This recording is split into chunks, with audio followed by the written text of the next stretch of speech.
Members of the civil society organizations joined Owode Motor Spare Parts market traders in Lagos State in protest to the Lagos State House of Assembly over an alleged demolition of more than 500 shops within the market by government agencies.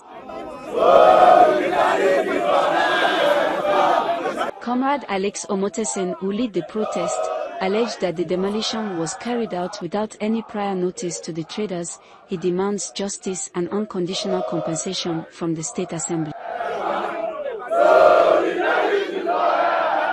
They came overnight with hundreds of thugs, backed by the Nigerian police force from the FCI, the Alagbon, a numbers of policemen to storm the market around 4:30 a.m.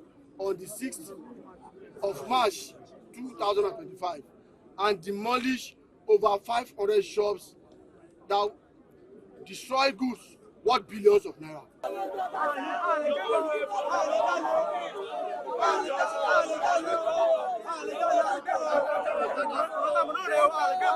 Reacting to the issues raised by the protesters, member representing Lagos Mainland Constituency 2, Shobi Rashid Adebola, commends the protesters for their peaceful conduct, while promising that the Assembly will ensure that justice is served.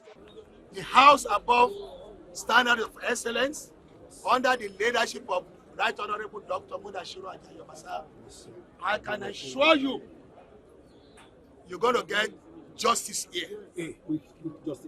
I say to you, I will believe in justice. We will give you justice. The House will definitely invite all the stakeholders. We will investigate this and we'll get back to you. As the protest continues, some police and military officers around the Assembly premises appeal to the protesters to remain peaceful.